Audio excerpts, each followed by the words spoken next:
it's Monica, and I'm going to show you how I made this welcome sign using Adobe Illustrator in the Samantha font. So I'm going to go ahead and minimize this. I've got a blank Illustrator open here. So I'm going to say a new file, and I like to just set my width and height of the dimensions I'm going to be using. In this case, I knew I'd use the 24-inch mat to cut, so I'd set it to 24 inches wide by 12 inches tall. So you can just set those there, say okay, and it'll give you your window. Now, the next thing I did was pick the type tool over here on the left, and then I started typing welcome. And you can see it's really tiny, so I double click it and I get the whole thing. Over here, I pick Samantha. And there's the Samantha upright, and I'm gonna make this font much, much larger, so I'm actually just gonna type in 412. Let's see what that looks like.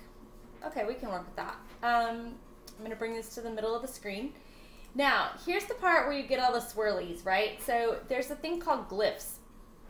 So if you go to your type thing and you click on glyphs, you get this lovely little thing. And this is where all of the swirly parts are, for lack of a better term. So what I do is I double click in here and I highlight the W, and it takes me down here in this glyph to the W.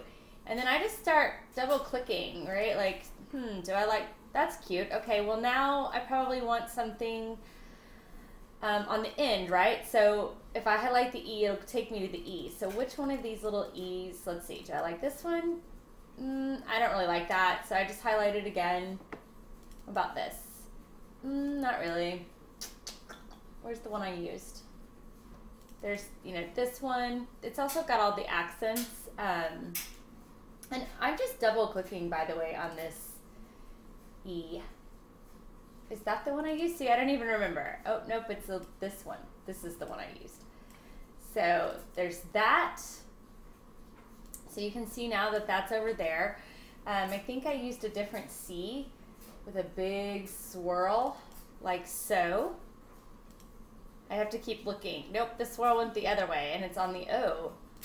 So this is really what I did. I just played until I found what I liked. So this is a normal C, and then this O was very fancy. Let's see. Oh, is it this one? Nope. You guys can see this is pretty trial and error for me. It looks like it was that one. But the other way, I'm so close, right? But so far. So this one, that's it. Okay, and then this, it looks like I made this W a little more swooshy, so let's pick the swooshier one. I'm basically just finding it. You could do this one. You could do any of the ones that you like. Like, this is the fun part, right? Is you get to design it. Yeah, that was it, right? Yep. And then it looks like I made this L bigger. So let's go to the L's and find the loopy L. Okay, does that look about right? Yes, okay, that's what I did. So that's exactly how I did it too, you guys. Like, I went through and like picked the ones that I liked. So now what I'm gonna do is try to get this to as big of a size as, I'm gonna minimize this. I'm gonna get this to as big of a size as I can to fit on my mat. And I also measured,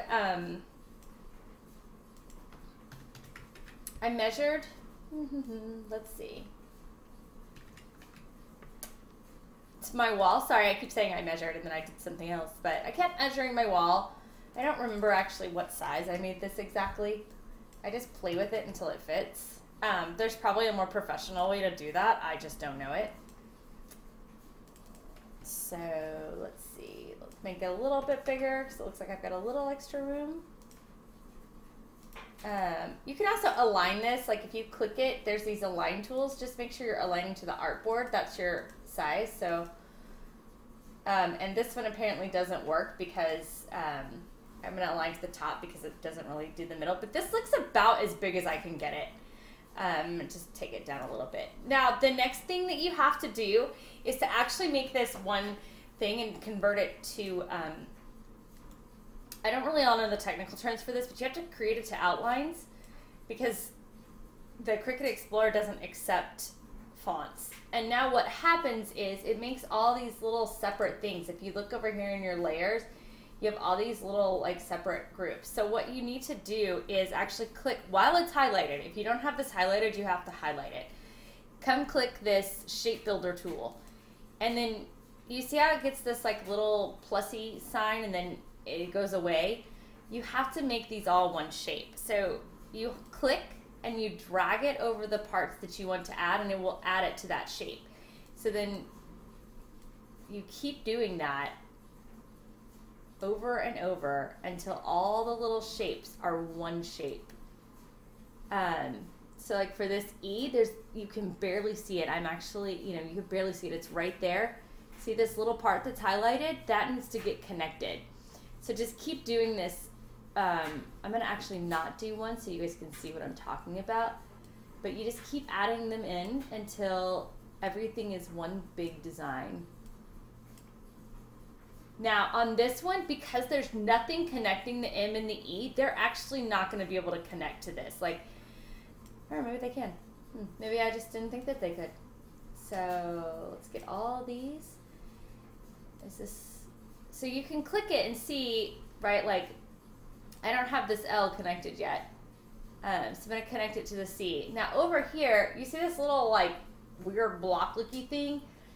And you can also see like if I take that out, like I missed these 3 little spots in my connectors. So I just need to go back to connecting them. So back to my shape builder tool, and then I actually have to select everything. So you can do a Control A, that's what I just did, and then come back to your shape builder tool and find all those little spots that didn't get connected, right? That was one of them, I think. This guy over here was one of them. Look, I've got one more. Where is it? Don't you love it? You can hide things to help you find it. So it looks like the M and the E is good. Okay, it's right there. It's right there. So I'm gonna go back to my selector tool. I'm gonna select everything.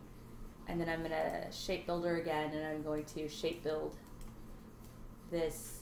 Oops, not that, because you don't wanna do that because that puts that in there. So I'm gonna shape build that. Didn't get it. Some of these little guys are hard to get.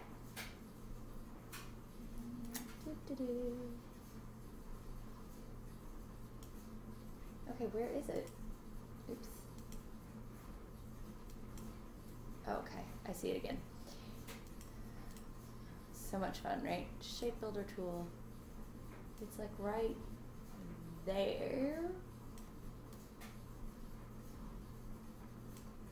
I got it. Okay, so I knew I got it because it went away over here. So now the M and the E are separate because there's nothing that's touching, so that's not one shape. So once you're done with this, you're ready to save it. So File, Save As. I have a whole Cricut thing, but we're gonna call this Welcome and an SVG. Save. And then this stuff, generally I just say okay to. And then in my Cricut window, I go ahead and create a new project. I upload my image, upload a vector, browse. Where did I put that? I think it was in my friends, our family, you choose. Yep, welcome. Welcome, wall art. And then go click save. And you guys can see I've already uploaded this once, but I'm gonna go ahead and insert the image, and it should insert it at the size that I did it. Now you're gonna have to, if I went to click go now, it's gonna actually ask me to switch to the 24 mat, but it's also gonna separate the M and the E, and I don't really want that. So I'm gonna weld or attach them. So now it's gonna ask me again to switch, yes. Now you can see it's one big word, and it's ready to cut on the color of your choosing. So I hope this was helpful, and I hope you have a great day.